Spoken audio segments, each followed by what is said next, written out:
Hello friends, welcome to my channel stories by Garima Kushwaha. दोस्तों, जैसा कि आप जानते हैं, मैं हर रोज़ आपके लिए अलग अलग और रहस्यमयी कहानियाँ लेकर आती हूँ।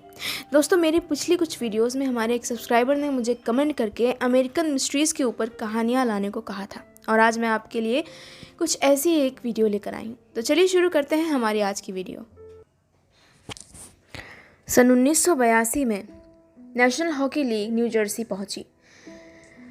यहाँ पर कई टीमों में से एक कोलोराडो रॉकीज़, जो अपने बुरे दौर से गुजर रहे थे, उन्हें एक नई ओनरशिप मिलने वाली थी, और जाहिर सी बात है इसके साथ ही उनका नाम भी बदला जाने वाला था। पहले उनका नाम रॉकीज़ माउंटेन के इलाके पर आधारित था, पर अब उनका नाम बदलने वाला था। ये टीम $32 मिलियन में खरीदी गई, और उसके बाद इनके नामकरण का काम शुरू हुआ। कई लोगों ने कई नाम सुझाए, पर आखिर में वहां आए हुए दर्शकों से इस बात का फैसला करवाया गया और वोटिंग करवाई गई इस टीम के नए नाम के लिए। कई ऐसे नाम थे जो कई लोगों को पसंद आए, पर उनमें से सिर्फ एक ही ऐसा था जो अधिकतर लोगों को पसंद आया, और उन्होंने इसे वोट दिया। इस टीम के लिए कई नाम सुझाए गए, जैसे New Jersey girls, New Jersey Meadowlanders, पर उन सब में सिर्फ एक ही नाम ऐसा था जो उन सबको बहुत दमदार और बेहतरीन लगा उस टीम के लिए, और वो नाम था New Jersey Devils. New Jersey Devils, ये नाम उन्होंने यूं ही नहीं चुन लिया था। ये नाम सुनने में जितना खतरनाक और भयानक लगता है, इसके पीछे की कहानी उतनी ही डरावनी है। ये नाम कोई ऐसा वैसा नाम नहीं है, बल्कि ये नाम एक ऐसे शैतान का है जिसने किसी वक्त में न्यू जर्सी पर अपना कहर बरसा रखा था, और कई सालों तक वहाँ के लोग उससे परेशान रहे थे। यहाँ तक कि उसे जिंदा या मुर्दा पकड़ने के लिए सरकार के द्वारा इनाम भी घोषित किया गया था, और ये अफवाहें कई सालों तक इसी तरह फैलती रही थी। कोई नहीं जानता कि ये अफवाह थी या फिर सच्चाई, पर अधिकतर लोग इसे सच मानते हैं। न्यू जर्सी अमेरिका के एक आबादी बाहुल्य इलाके के रूप में जाना जाता है, और फिर भी इस इलाके का आधे से ज़्यादा हिस्सा दलदल और कटीली झाड़ियों से भरा हुआ है, जहाँ किसी भी आम इंसान का रहना मुश्किल है। इसकी अधिकतर आबादी इसके आधे हिस्से में बसी हुई है, और बाकी आधा बचा हिस्सा जहाँ दलदली ज़मीन और झाड़ियाँ हैं, उस हिस्से को कहा जाता है पाइन बैरन्स। और ये कहानी कुछ हद तक इस जगह से जुड़ी हुई है। पाइन बैरन्स के बारे में कहा जाता है कि ये एक ऐसा इलाका है जो किसी भी शैतान या फिर किसी भी चोर या डाकू के रहने के लिए एक बहुत ही अच्छी जगह साबित हो सकती है। यहाँ भूल भुलैया वाले रास्ते हैं, और छुपने के लिए छोटी चट्टानें और ऐसी कई सारी गुफाएं हैं जहाँ आसानी से कोई भी जाकर गायब हो सकता है। इस इलाके में कई बार बिगफुट के होने की भी कहानियाँ सुनाई जाती हैं। पुरानी किंवदंतियों के हिसाब से इन जंगलों में एक ऐसा शैतान भी रहता है जो रात के वक्त अपने पर फैलाकर इन जंगलों में घूमता फिरता है, और एक वक्त ऐसा भी था जब इसने अमेरिकन लोगों को अपनी हरकतों से बहुत ज़्यादा परेशान कर रखा था। ये एक ऐसा जीव है जिसके होने के बारे में अभी तक कोई प्रमाण नहीं मिले हैं, और ना ही वैज्ञानिकों को इसके होने के बारे में कोई भी सबूत या जानकारी मिली है। वो इस पर विश्वास नहीं करते, और जो लोग इस पर विश्वास करते हैं वो इसे बुलाते हैं द न्यू जर्सी डेविल। ये नाम इसका इसलिए पड़ा क्योंकि ये इसी इलाके से बिलोंग करता है। ऐसा कहा जाता है कि न्यू जर्सी डेविल अक्सर रातों के वक्त घर से निकलता है। ये एक अजीब सा जानवर है जिसका शरीर ना तो पूरी तरह से इंसान का है, ना ही पूरी तरह से किसी जानवर का है। रातों के वक्त ये जीव अपने घरों से निकलता है, और उसके बाद मवेशियों को और जानवरों को मारता है, और कभी कभी इंसानों को भी परेशान करता है।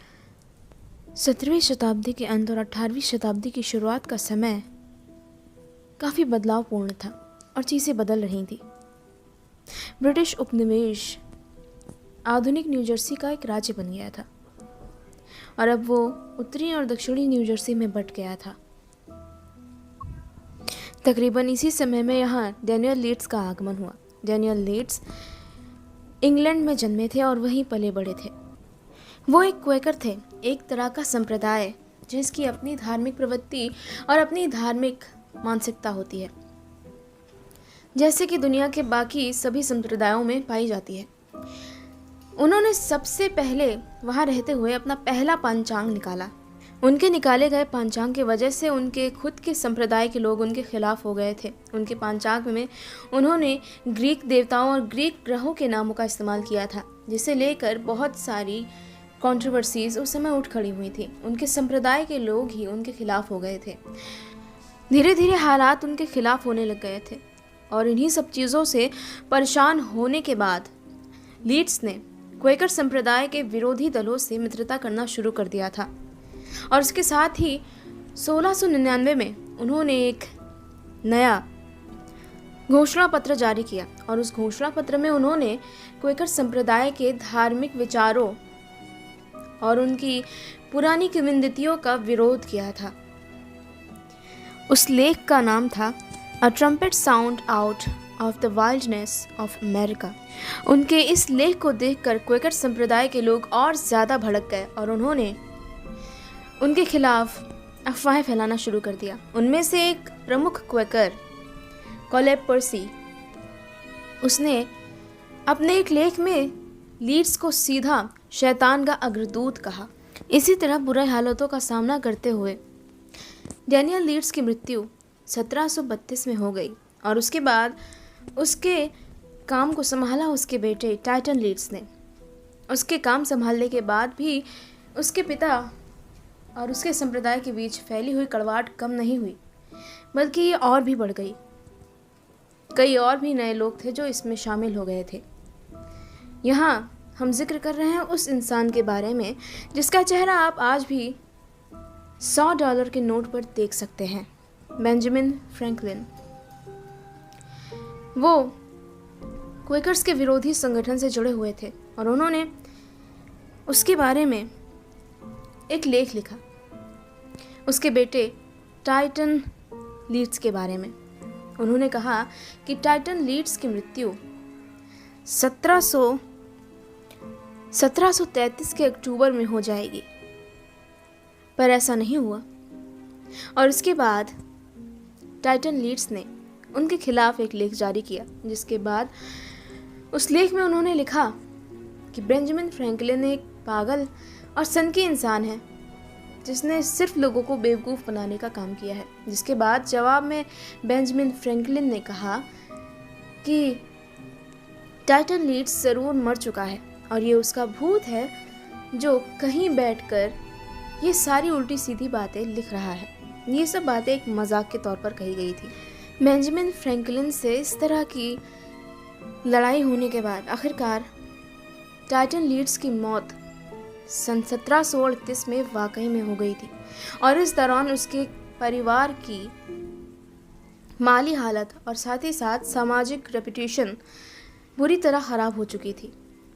उसके मरने के साथ ही ये खबरें उड़ी कि डैनियल लीड्स के संबंध एक पुराने अमेरिकन गवर्नर से थे जो कि अपने ज़माने में बिल्कुल भी प्रसिद्ध नहीं था, बल्कि लोग उसे नापसंद करते थे।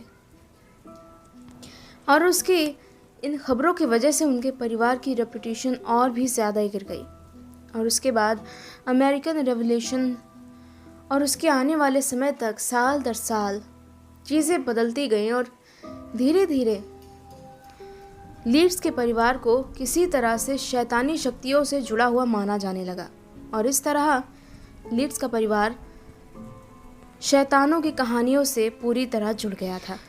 सन 1859 में पहली बार इसका कोई लिखित साक्ष्य प्राप्त हुआ था। इस कहानी के बारे में अटलांटिक मंथली आर्टिकल में पहली बार लिखा गया था। उसके हिसाब से इस आर्टिकल के लेखक किसी ऐसे से मिले थे जिसने वाकई में न्यू जर्सी डेविल का सामना किया था और उसे देखा था। वहां जाकर उससे मुलाकात करने के बाद उन्हें इस कहानी के बारे में कई नए तथ्य पता चले और एक पूरी की पूरी कहानी जिसके बारे में अभी तक आम लोग जानते ही नहीं थे। वो इंसान जिससे वो मिले उसने उन्हें बताया कि सालों पहले यहाँ लीड्स की फैमिली रहा करती थी, जिनमें से एक औरत जिसे सब वहाँ मदर लीड्स के बाद नाम से जानते थे, उन्होंने अपने 13वें बच्चे को जन्म दिया था। उनके परिवार में पहले ही 12 बच्चे थे और 13वें बच्चे को जन्म देते वक्त वो बहुत चिढ़ गई थी और परेशानी की हालत में उनके मुंह से निकला कि ये ज़रूर कोई ना कोई शैतान ही होगा, और उनकी कही हुई बात किसी तरह से सच साबित हो गई। लोगों ने बताया कि जब उनका 13वां बच्चा पैदा हुआ उस वक्त वो बिल्कुल किसी आम इंसान जैसा दिख रहा था, पर धीरे धीरे कुछ ही समय बाद वो बदलने लग गया। उसका चेहरा किसी भेड़ जैसा था, उसके पाँव किसी जानवर के खुर जैसे थे और उसके पीठ पर पंख थे और शरीर बिल्कुल किसी कंकाल जैसा था और वो देखने में बहुत ही भयानक था।